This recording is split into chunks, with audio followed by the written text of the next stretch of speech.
सुप्रभात विद्यार्थियों। Mother Teresa Naval academy उच्च माध्यमिक विद्यालय के ऑनलाइन क्लासेज में आपका स्वागत है। जैसा कि आप जानते हैं, हमने पिछली कक्षा में हल संधि को पूर्ण रूप से पढ़ लिया। जो हमारे पाठ्यक्रम में संधियाँ थी उनका भी हमने अध्ययन किया।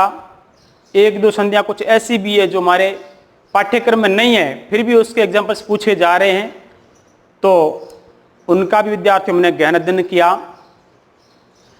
अब जो विद्यार्थी संधि हमारी बच गई है वो है विसर्ग संधि। यानी हमने अच के कुछ पार्ट पढ़े, हल के पार्ट पढ़ लिए, यानी स्वर संधि पढ़ ली, व्यंजन संधि पढ़ ली। आज पढ़ने जा रहे हैं विसर्ग संधि विद्यार्थियों। तो विसर्ग संधि की बात करें तो मैं वैसे देखा जाए तो आप अच संधि को मान लो ए नाम देते हैं, अच संधि। अच में विद्यार्थियों आपने अनेक संधियां पढ़ी, लगभग मेरे ख्याल से 5 से 7 संधियां पढ़ी।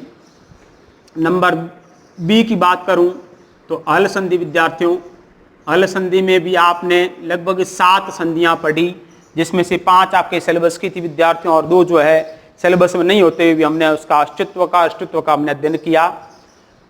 अब बात कर रहे हैं सी बोले तो विद्यार्थियों विसर्ग संधि। विसर्ग संधि। अब विसर्ग संधि विद्यार्थियों बात करें तो विसर्ग संधि किसे कहते हैं? तो भैया आप सब जानते हैं विसर्ग हमेशा पद के विद्यार्थियों पीछे होता है, पद के अंत में होता है। कभी भी पद के प्रारंभ में विसर्ग आपने न देखा है, न कहीं आपको मिल सकता है। तो जैसे जब ये पहला पद, ये हो गया प्लस का सिंबल, ये दूसरा पद, तो यहां आपको विसर्ग मिलेगा, यहां आपको विसर्ग मिलेगा। अब इस विसर्ग की क्या गति होती है, विसर्ग से क्या बनता है, उसके अकॉर्डिंग विद्यार्थी संधियों के नाम है। जहां विद्यार्थियों विसर्ग का आपके ऊ बनेगा वहां उत्व संधि। जहां विसर्ग का लोप हो जाएगा, विसर्ग खुद ही हट जाएगा, वहां लोप संधि। जहां विसर्ग का र बन जाएगा वहां रुत्व संधि। जहां विसर्ग का स बन जाएगा सत्व संधि। तो ये 4 गति विसर्ग की होती है, उसके अकॉर्डिंग विद्यार्थियों आपके 4 संधियों के नाम होंगे, है ना। अब कब विसर्ग का ऊ बनेगा, कब विसर्ग का लोप होगा, कब विसर्ग का र बनेगा, कब विसर्ग का स बनेगा, वो निर्भर करेगा कि विसर्ग से पहले कौन सा वर्ण है, विसर्ग के बाद में कौन सा वर्ण है। किन दो वर्णों के बीच में विसर्ग है, इसके ऊपर निर्भर करेगा। तब विद्यार्थी विसर्ग की कोई न कोई गति होगी, विसर्ग का कुछ न कुछ नया बनेगा। किन 2 वर्णों के बीच में विसर्ग फंस रहा है, वहां उसके हिसाब से विद्यार्थियों जो है विसर्ग का ऊ या लोप या र या स बनेगा। तो विद्यार्थियों अब जैसे कि हमने परिभाषा बोली थी विद्यार्थियों, तो अच संधि की हमने सबसे पहले परिभाषा कही तो कि 2 या 2 से अधिक अच वर्णों के परस्पर मेल से जो विकार उत्पन्न होता है उसे हम अच संधि कहते हैं। फिर हमने बात की जैसे विद्यार्थियों हल की, तो 2 या 2 से अधिक हल वर्णों के परस्पर मेल से, या अच के साथ हल के परस्पर मेल से, या विद्यार्थियों हल के साथ अच के परस्पर मेल से जो विकार उत्पन्न होता है उसे हम जो हल संधि कहते हैं। अब विसर्ग संधि की बात करें तो विद्यार्थियों उसकी क्या डेफिनेशन होगी? 2 या 2 से अधिक विसर्ग का मेल ऐसा तो हो नहीं सकता, क्योंकि विसर्ग तो एक ही होता है विद्यार्थियों, है ना। तो ऐसा कहेंगे विद्यार्थियों कि विसर्ग के साथ अच के मेल से या विसर्ग के साथ हल के मेल से जो विसर्ग में विकार उत्पन्न होता है उसे हम विद्यार्थियों विसर्ग संधि कहते हैं। तो क्या लिखूंगा विद्यार्थियों इसकी परिभाषा कि जब विसर्ग बोले तो ये है ना कि साथ अच या हल का, है ना, मेल, यहां साथ जुड़ने से नहीं है, पास में आने से मतलब है ना। तो अच या हल का मेल होने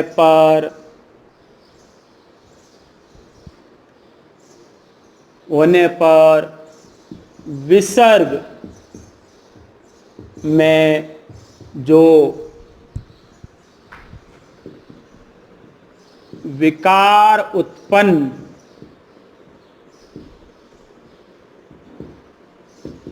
होता है उसे हम विसर्ग संधि कहते हैं। कहने का मतलब है विसर्ग में जहां कोई परिवर्तन हुआ वहां विसर्ग संधि कहलाएगी विद्यार्थियों। अब बात आती है भैया तो विसर्ग संधि होती कितने प्रकार की है? तो विसर्ग में मैंने कहा आपसे कहा कि 4 प्रकार से परिवर्तन होता है, तो संधि 4 प्रकार की होगी विद्यार्थियों। तो लिखूंगा विसर्ग संधि मुख्यतः विसर्ग संधि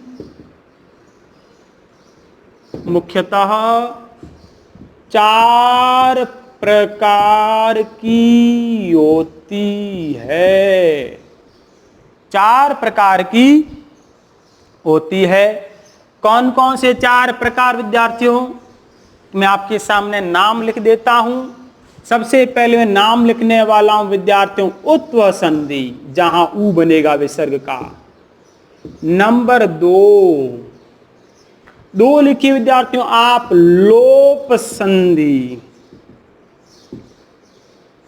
नंबर 3 लिखिए आप रुत्व संधि। नंबर 4 लिखिए सत्व संधि। अब देखिए विद्यार्थियों, मैं यदि नाम की बात करूं मैं इसको ऐसे लिख सकता था उत्व, रुत्व, सत्व, लोप। ये नाम कंटिन्यू, एक जैसे नाम कंटिन्यू ले सकता था, पर मैंने नहीं लिखे। मैंने लिखा सबसे पहले उत्व, फिर लिखा लोप, फिर लिखा रुत्व, फिर लिखा सत्व। ऐसा इसलिए कि आपको विद्यार्थियों याद करने में सुविधा रहेगी। कैसे? इसका जो सूत्र, जो डायग्राम जो बनेगा सूत्र का विद्यार्थियों, उसके डायग्राम में इसके डायग्राम में थोड़ा सा परिवर्तन करते विद्यार्थी उत्व से डायग्राम से वो लोप का डायग्राम बन जाएगा। लोप के डायग्राम से थोड़ा सा परिवर्तन करते विद्यार्थी वो रुत्व का डायग्राम बन जाएगा। तो कुल मिलाकर के ये तीनों के डायग्राम लगभग एक जैसे बनेंगे। और सत्व की भैया अलग ही हिसाब किताब है उसका, तो निश्चित विद्यार्थी वो मैंने सबसे बाद में लिए। अब सबसे पहले बात हम करते हैं विद्यार्थी आपके सामने उत्व संधि की। किसकी बात करें? उत्व संधि की। तो मैं इसको चलो यहां समझा देता हूं, बाद में जो बात करें विद्यार्थियों। तो उत्व संधि क्या कहती है? नंबर 1 ले रहा हूं मैं उत्व संधि। उत्व संधि के विद्यार्थी 2 सूत्र है। पहला सूत्र है विद्यार्थी वो है अतो रोर, है ना? वैसे अतोरोहो अप्लुताद प्लुते, तो अतोरोर प्लुताद प्लुते, अतोरोर प्लुताद प्लुते। अभी विद्यार्थी के जो सूत्र थोड़े से टेढ़े मेढ़े हैं, हमें याद करने में थोड़ी असुविधा होगी, लेकिन याद कर लें तो सुविधा रहेगी, विद्यार्थियों को फायदा रहेगा। याद डेफिनेशन लंबी लंबी याद नहीं करनी पड़ेगी। और नहीं याद होता है तो इसका डायग्राम क्या वो भेजे में विद्यार्थियों सदा के लिए यदि सेट कर लें तो विद्यार्थियों कहीं पर भी हमें कोई परेशानी आने वाली नहीं है। अब वो क्या है विद्यार्थियों? अब ये कहता है, मैं बात इधर शॉर्ट में करूं तो कहता है कि विद्यार्थियों प्रथम पद के अंत में विसर्ग से पहले, प्रथम पद के अंत में विसर्ग से पहले अवर्ण आवे तथा विसर्ग के बाद में भी विद्यार्थियों अवर्ण आवे। बात समझ पाए? प्रथम पद के अंत में विसर्ग से पहले अवर्ण आवे और विसर्ग के बाद में भी अवर्ण आवे, तो विद्यार्थियों विसर्ग को जो है वो ऊ आदेश होता है। बात समझ गए? विसर्ग मर गया, ऊ बन गया। अब लड़ाई किस किस के बीच रही? यहां रह गया अ और यहां पर भी अ। अब विद्यार्थियों कंडीशन आप देख रहे होंगे, ये वाली कंडीशन जो आ गई वो आई गुण संधि वाली, यानी अ और ऊ आमने सामने। गुण संधि में सिस्टम ये था विद्यार्थियों, प्रथम पद के अंत में अ या फिर आ आवे, द्वितीय पद के प्रारंभ में या तो ई या विद्यार्थियों ऊ या विद्यार्थियों री या विद्यार्थियों आवे ली। तो ये अ और ये ऊ। अब अ और ऊ मिलकर क्या बनाया हमने उस समय? ओ। विद्यार्थी यहां पर भी जो है ओ बनेगा, तो अ और उ मिलके गुण संधि से ओ बन जाएगा। देखिए विद्यार्थियों, विसर्ग संधि का खेल खत्म हो गया है। विसर्ग संधि का काम इतना क्या है, सिर्फ विसर्ग का हल करना है, विसर्ग को विद्यार्थी जो है मार करके कोई अन्य वर्ण बनाना। तो विद्यार्थी विसर्ग का इसने जो है अपना काम कर लिया, उ बना लिया। अब अ और उ मिलके बन जाएगा ओ। अब लड़ाई किस किस के बीच रही है, अ और ओ के बीच, ओ और अ के बीच। विद्यार्थियों हमने अच संधि के अंतर्गत एक संधि पढ़ी विद्यार्थी, जिसका नाम था पूर्व रूप संधि। पूर्व रूप ने पढ़ा कि उसका सूत्र था एंग पदांता दति, कि ए या ओ के बाद में कोई अवर्ण आवे तो अ को अउग्र चिन्ह आदेश होता है। सेम कंडीशन बन रही विद्यार्थियों, तो अ को जो है आप कर देंगे अउग्र। अब विद्यार्थियों आगे जो पद है वो पद यों का यूं जुड़ जाएगा, पीछे वाला यों का यूं जुड़ जाएगा और कोई परिवर्तन होने वाला नहीं है। ये विद्यार्थी कहता है ये वाला सूत्र। विद्यार्थियों ये सूत्र नंबर 1। मैं दूसरे सूत्र की बात साथ में करूंगा विद्यार्थियों। दूसरा सूत्र है अशीच।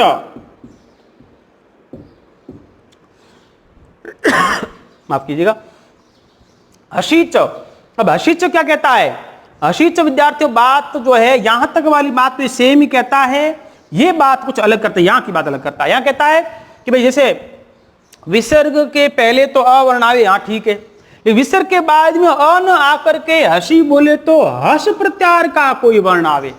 किस प्रत्यार का, हस प्रत्यार का। तो हस में बात करें तो कौन कौन से वर्ण आते हैं, आप समझ रहे होंगे विद्यार्थियों। हस में आपको वर्ण कौन कौन से मिलेंगे सुन लीजिएगा। तो अ इ उण ऋ का ए अंग अयौच ह, यानी यहां से व्यंजन स्टार्ट, वहीं से स्टार्ट करना है।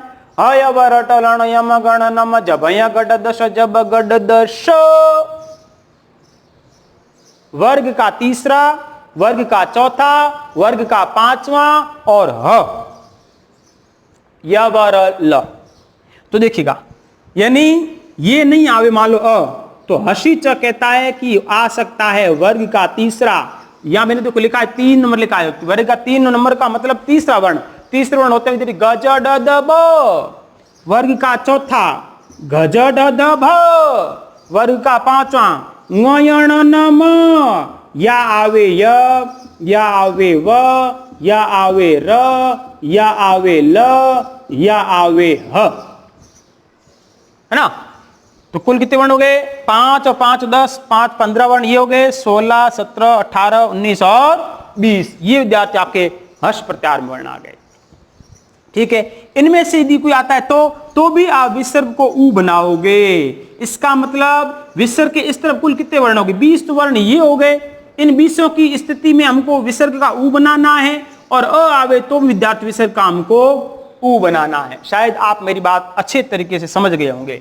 दोनों बातों को अलग अलग टुकड़ों में कहा गया है, लेकिन हमने अब दोनों का डायग्राम एक साथ बना दिया है। विद्यार्थियों आपकी बात कुछ समझ में आई।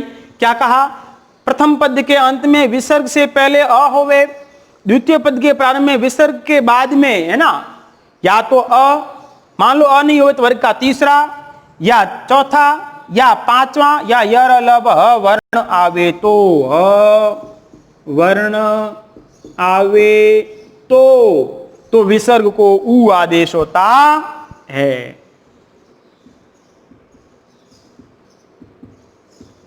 अब देखो मैं अब अ को रफ कर रहा हूं कि अब मान लो अ होगा तो अ का ये बन जाएगा, मान लो अ न होगा, इनमें से कोई हुआ तो विद्यार्थी यहां पर कोई परिवर्तन होने वाला नहीं है, और अ पढ़ा तो पढ़ा रहने दीजिए विद्यार्थियों। अब मैं इन दोनों का, ये दोनों डायग्राम मैंने दोनों सूत्रों का डायग्राम एक बना लिया है। और ये डायग्राम वाली बात विद्यार्थी हम यहां लिखते हैं उसकी डेफिनेशन के अंतर्गत। मैं यहां विद्यार्थी जो है नाम हेडिंग डाल दूं आपके, पढ़ा मर है तो है, नाम रहने दीजिएगा, आपकी थोड़ी सुविधा रहेगी। विसर्ग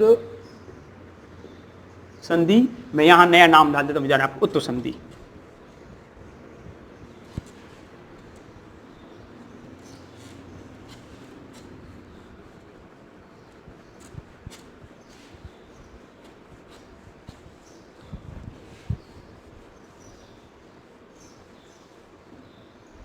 चलिए, तो अब विद्यार्थी जो है मैं इसकी परिभाषा यहां लिखना चाहिए मुझे, पर यहां जगह कम बच रही है, मैं लिखता हूं, प्रयास करते हैं कहां तक आते हैं। देखिएगा, अर्थात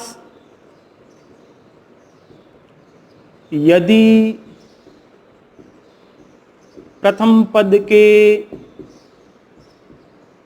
अंत में विसर्ग से पहले अवर्ण आवे तथा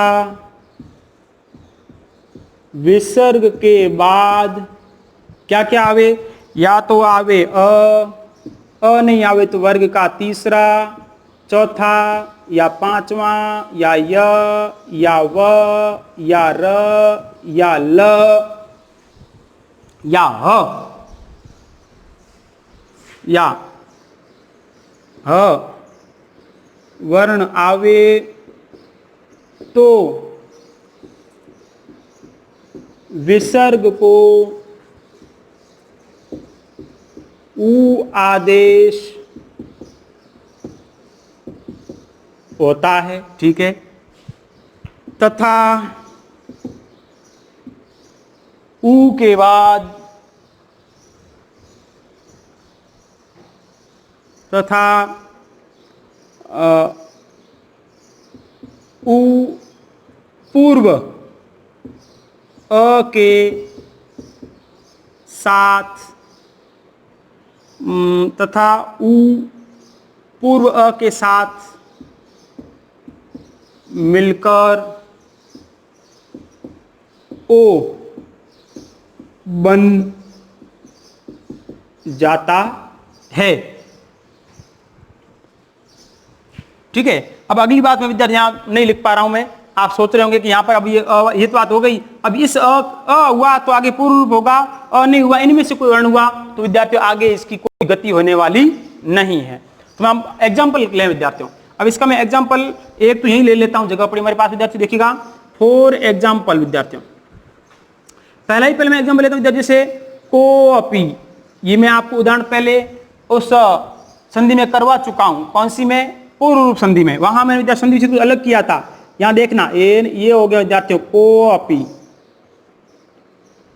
अब आप देख रहे होंगे कोअपी लिखा विद्यार्थियों, तो कोअपी का संधि विच्छेद क्या होगा? कोअपी का संधि विच्छेद होगा कह प्लस अपी। जबकि मैंने उसे पूर्व रूप संधि में जब करवाया तो मैं इसका संधि विच्छेद किया विद्यार्थियों को प्लस अपी। क्यों किया? क्योंकि हमको वहां ओ की आवश्यकता थी, इसलिए हमने विसर्ग को स्टार्ट ना करिए ओ से स्टार्ट किया, तो को प्लस अपी पूर्व रूप संधि होगी। इसमें भी पूर्व रूप होगी, लेकिन मूल संधि विच्छेद इसका ये होता है कहा प्लस अपी। अब देखिएगा विसर्ग के पहले क्या दिखाई दे रहा है आपको? अ। विसर्ग के बाद क्या दिखाई दे रहा है आपको? अ। तो विसर्ग का क्या बना हो गया आप विद्यार्थियों? उ। यह आपने विसर्ग का बना लिया उ। इधर क्या बच गया? क, है ना। और क में क्या पड़ा विद्यार्थियों? आप देख रहे हैं अ, ये क, ये अ, इधर रह गया अपी। अब ये अ और उ मिलके बन जाएगा ओ। अब इधर रह गया क, इधर रह गया अपी।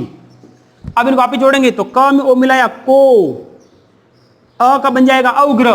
जैसा कि मैंने आपको यहां बताया था आपसे विद्यार्थियों, ये अ बाद में अ का औग्र बनेगा, तो ये हो गया औग्र, यानी पूर्व संधि आदेश होने पर। और अब करेंगे विद्यार्थियों ये पी को अपी। अब मेरे कहने का मतलब है हम संधि विच्छेद विद्यार्थियों को प्लस अपी करते हैं तो पूर्व रूप संधि होती है ना।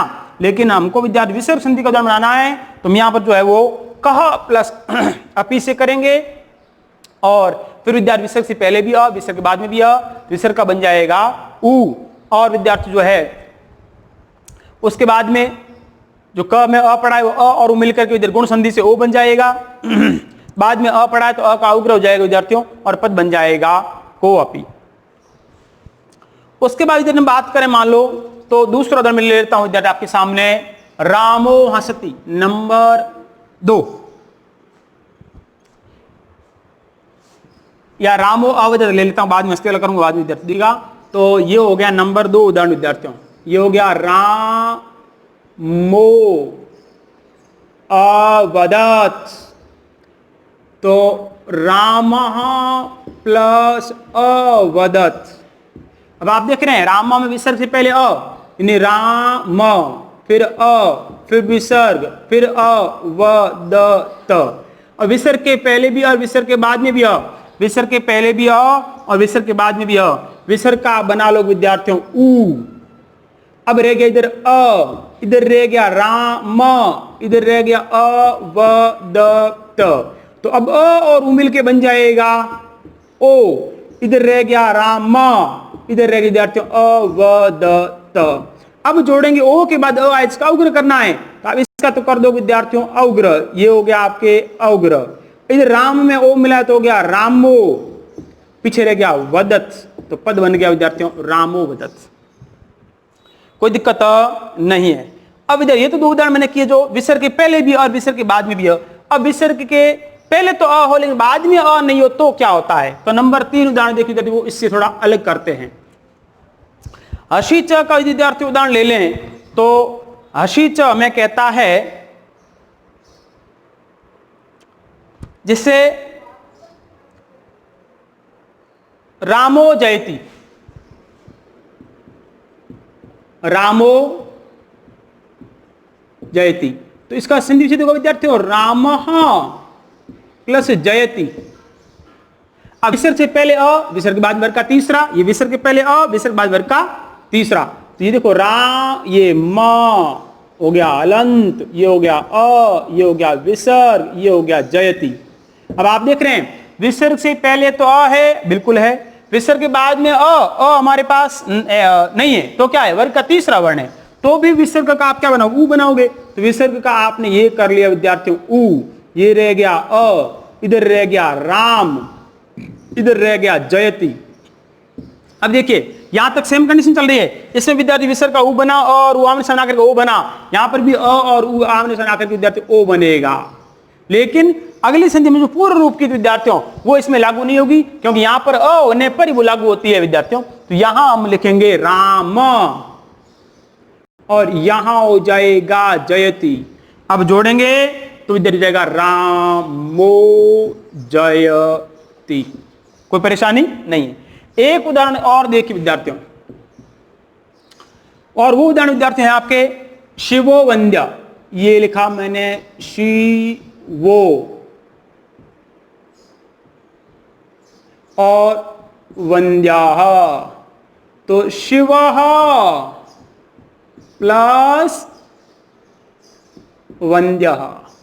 अब आप देख रहे हैं प्रथम पद के अंत में शिवः, विसर्ग के पहले पड़ा है अ और बाद में वंद्यः। अब विद्यार्थियों इसका क्या बनाओगे आप, विसर्ग से पहले और बाद में व, विसर्ग से पहले अ और बाद में व, विसर्ग का बना लोगे आप ऊ। इधर क्या बच गया अ, इधर क्या बच गया वंद्यः और आगे रह गए विद्यार्थियों शिव व अधूरा। अब जोड़ेंगे तो शिव अ और ऊ मिलकर बन जाएगा विद्यार्थियों ओ। इधर बच गया शिव, इधर बच गया विद्यार्थियों वंद्यः। अब जोड़ेंगे तो शी व में ओ मिलाया वो और वंद्यः, शिवो वंद्य। तो विद्यार्थी मेरे कहने का मतलब है ये जो है आपके विसर्ग संधि लगभग विद्यार्थी जो है विसर्ग संधि का पहला पार्ट जो है वो तो संधि इधर पूरा हो जाता है। एक उदाहरण और कर तो कर लीजिए विद्यार्थी, मैं 5 और करवा लेता हूं। मनोहर, ये काफी इंपोर्टेंट उदाहरण कई बार परीक्षा में पूछा जाता है। तो मनः प्लस हर।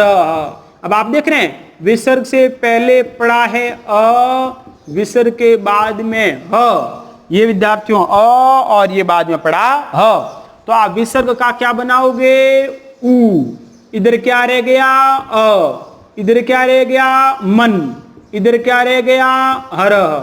अब जोड़ोगे तो अ और ऊ मिलके बन जाएगा ओ, और यहां क्या बच गया मन, इधर क्या बच गया हर। अब जोड़ो तो मन ना में ओ क्या मनो और हर का हर, पद बन गया मनोहर। तो विद्यार्थियों इसी के साथ आपकी उत्तर संधि पूर्ण हो जाती है। इसके बाद हम स्टार्ट करेंगे विद्यार्थियों आपके लोप संधि। तब तक कल इसकी बात आगे करेंगे विद्यार्थियों, तब तक के लिए